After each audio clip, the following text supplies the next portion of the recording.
M. Baouri ce jour-là au stade?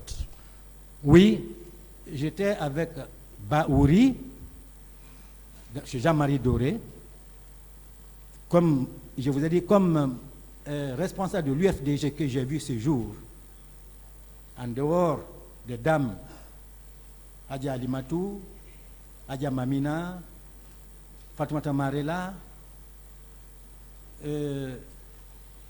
Salimatou, des femmes que je connais,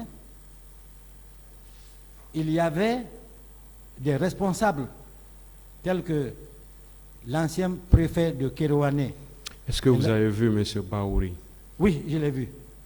D'accord. Est-ce que vous étiez tous à côté du président Cellou d'Alain Diallo Bon. pendant qu'on le brutalisait? Non.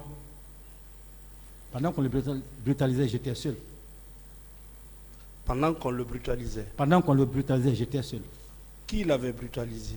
C'est celui qui est venu encagoulé, que je ne pouvais pas dévisager. Sur la pelouse ou bien? Pas sur la pelouse. Il a pris sur les gradins. Après, ils sont descendus par des mouvements jusqu'au niveau de la pelouse. Moi, ayant vu ça, j'ai compris que c'était fini. Je suis sorti doucement par l'autre porte et allé vers la pelouse. J'étais seul avec lui. Est-ce que vous avez constaté la présence des bérets rouges au stade ces jours-là? La présence des bérets rouges, c'est celui qui, en sortant, quand je sortais, ceux qui venaient avec, comment on appelle ça, avec Jean-Marie, il y avait béret rouge là-dedans. D'accord. Est-ce que vous pouvez confirmer que c'est avec la rentrée de M. Jean-Marie Doré au stade que les tirs ont commencé? Non. Il y avait des tirs avant qu'il ne rentre. Quand moi je descendais, après qu'on ait pris Cellou, je ne sais pas où les autres leaders sont partis, parce que là, on ne pouvait pas être très alerte pour veiller sur tout comme un radar. J'étais avec celui, parce que c'est avec lui que j'ai quitté la maison, donc nous avons fait tout ensemble. Après lui, ce n'est que quand je suis descendu, donc il y avait déjà eu les tirs. Les gens avaient déjà déguerpi complètement les gradins et la pelouse était en train de se pratiquement vider qu'en sortant, pour traverser, venir vers la pelouse du stade Annette, que j'ai vu qu'on venait avec Jean-Marie. Il marchait, mais on le tirait vers l'intérieur. La foule? Pas la foule, des militaires. Les militaires.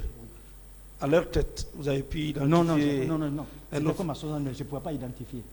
Après, on ne vous a pas dit qui avait dirigé cette expédition? Non. On ne m'a pas dit. On ne vous a dit le nom d'aucun militaire? Pour venir, comment dire, au stade?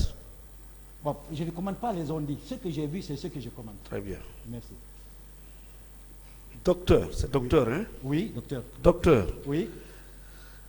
À la clinique Pasteur. Oui. Quels sont les leaders que vous avez trouvés en place là-bas? Quand je suis venu, on m'a dit que Sidia est là. Mais c'est celui que j'ai vu. Parce que c'est lui qui était mon leader à l'époque. À la clinique Pasteur? À la clinique Pasteur. C'est lui, j'ai vu dans quel état il était. C'était pas les cabines. J'ai vu c'est lui. Puis mon épouse était là. Donc, je me suis intéressé à Cellou pour me rassurer qu'il n'était pas mort. Et maintenant, je me suis occupé de mon épouse.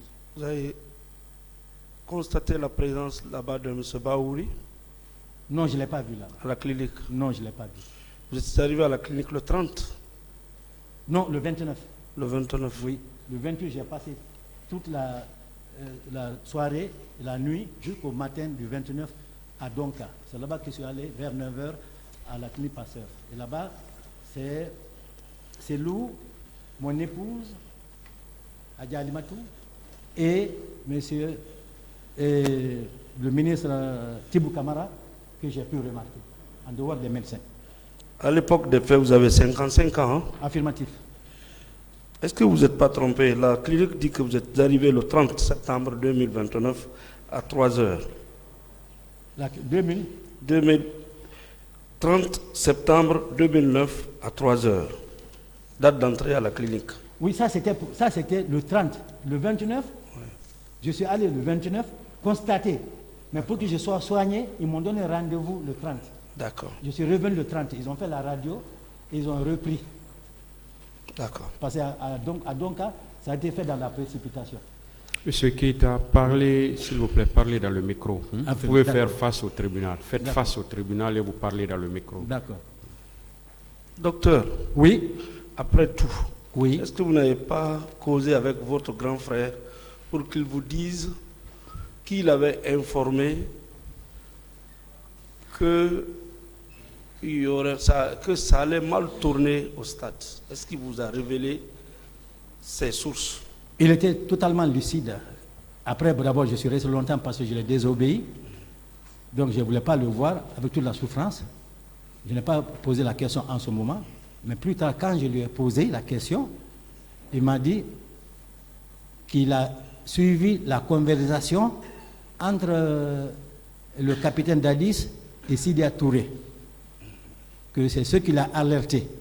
Ayant vu que ça n'allait pas et que obligatoirement il allait avoir marche et que ça allait être réprimandé, il a préféré en tant que militaire m'informer. C'est ce qu'il m'a dit. D'accord. Maintenant, il est malade. Il est actuellement un peu handicapé physiquement. Il souffre de diabète aussi. Mais à l'époque, il était très valide. Et même où je parle comme ça, il m'écoute, il me voit. C'est ce qui s'est passé, c'est ce qu'il a dit. D'accord. Vous avez parlé, pour terminer, vous avez parlé du ministre Thibou. Oui. Et vous a trouvé à la clinique le 28? Oui, non, pas le 28, le 29, clinique Pasteur. À la clinique Pasteur? Oui, le 29. Le 29? Oui. D'accord. Il a eu une attitude responsable, vraiment. Comment il est venu? Il est venu seul ou il était avec des militaires? Non, seul. Je l'ai vu. Seul. Oui. Je ne l'ai pas vu dehors, je l'ai vu dans la salle. Mais est-ce qu'il occupait une fonction en ce moment, selon vous? Oui, à l'époque, je crois, il était... En tout cas, il était un des proches du capitaine Dadis à l'époque. À votre avis, il était venu à son nom personnel ou au nom d'une quelconque autorité? Bon, à lui de répondre à cette question. Moi, en tout cas, je l'ai vu au chevet de Selou. Bon, je crois qu'il a dit passez voir les autres aussi. Et il est venu vraiment au chevet de madame, où il a eu des mots très réconfortants. Il s'est apitoyé et c'est ce qui m'a touché. Merci, Monsieur le Président. À moi de vous remercier.